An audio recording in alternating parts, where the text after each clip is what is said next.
My name is Tom Bell. I head up marketing for Lucozade Sport.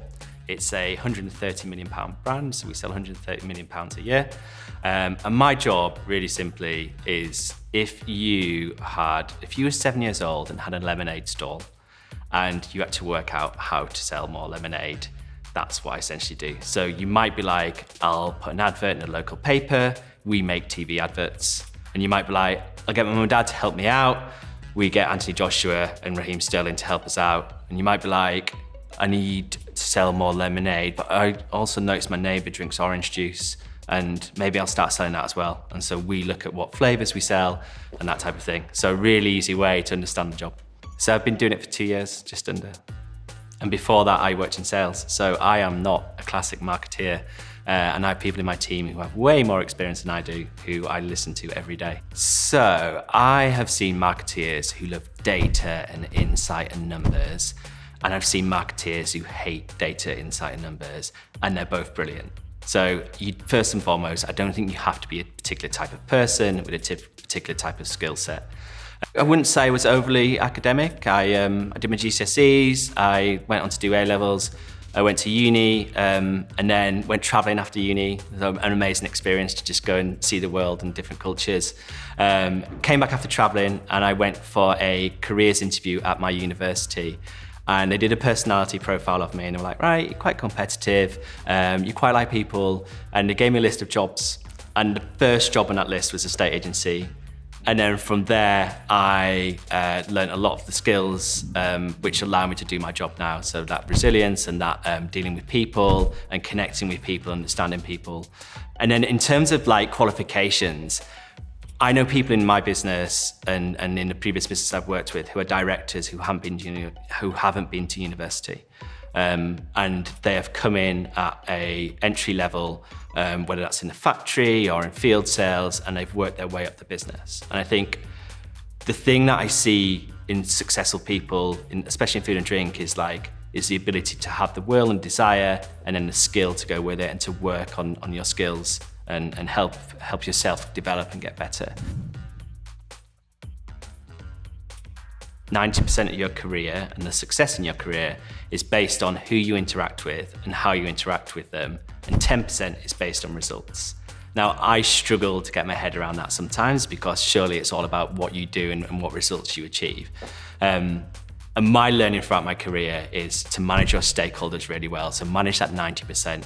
So whether that's your boss or your boss's boss, or even people in your team, or just people outside different departments, whether that's sales or research and development. When you work in Lucozade Sport, everyone has an opinion on your brand. You can walk into reception and the receptionist will tell you whether you've done a good or a bad advert.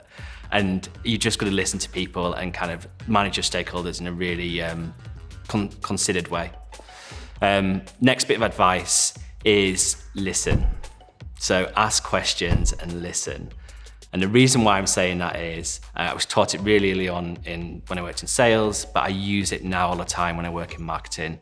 I've got a team with way more experience than I've got, and so therefore I seek out their opinion, I listen, I ask questions as to how they've got to that answer, and then we build a consensus off the back of it. So listening and questioning is super important as well. So lots of decisions, lots of amazing conversations to be had. So in the last couple of weeks, we'll have talked about what new flavour we're going to do in Lucozade Sport. We'll have talked about which athletes we work with. Are we going to do a TV advert? And if so, what does that look like? And what's the future strategy of the brand? So lots of different conversations, lots of input from lots of different people. But yeah, it's a brilliant, brilliant job. So I remember working on the milk round when it was my first ever job. I remember it being freezing cold, and I grew up in the north, and I remember it just being dark mornings. And I think it taught me resilience. It taught me to keep on going when it was tough and it was cold, and I was crying crates of milk and probably wasn't strong enough to do it.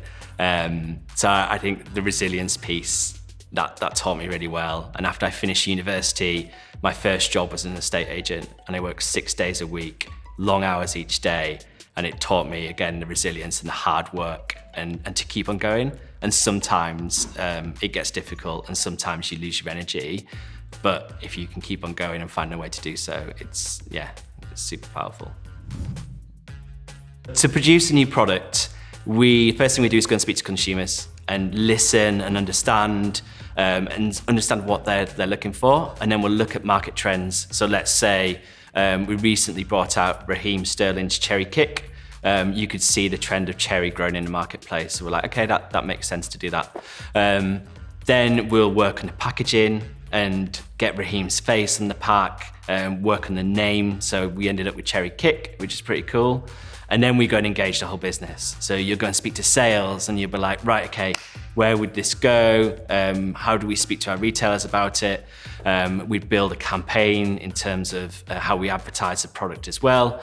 We'd work with PR companies, and we have this really diverse, cool job where you're like, I'm talking about Raheem Sterling and I'm being paid to do so. And we're putting him on pack, and you can walk into a store and you can see your product. And it is so engaging to be able to do that. So we've got a really great mix of people. Their jobs are, again, super different. So I've got someone in my team who looks after our partnerships, and his job is basically to speak to people like AJ or the England team or Raheem Sterling. I've got someone in my team who looks after innovation. So what new products do we bring to market? Do we do new flavors, or do we even do whole new products that aren't even sports drinks? I've got someone in my team who looks after consumer insights and basically understands our consumers a little bit better. And then I've got people in our team who work with the sales guys and shopper as well. So it's a really diverse mix of people with diverse responsibilities. I am a natural introvert. When I was 13 years old, I struggled to get on a bus because I was too shy to pay for a ticket. And as I've grown up and worked my way through in business, I'm put in positions that often take up energy. So it might be presenting in front of a couple of hundred people, or it might be being in meetings all day and people asking your opinion and needing my energy. And so as an introvert, when I get home and I've been presenting in front of 200 people, I will go and sit in a room and just chill out and just be on my own and recharge my battery and regain my energy. And I think that's just super important. So whether you're extrovert and you recharge your battery by going and speaking to people and socializing, or whether you're an introvert like me and you just want some downtime to get your energy back, I think either way, manage your energy is super important, and be aware of it. So my advice to you, if you were starting out, is to really understand yourself first and foremost. What gives you energy? What makes you happy? What doesn't make you happy? How do you get happy again? So understand yourself first and foremost. And then the second thing I think is around growth mindset.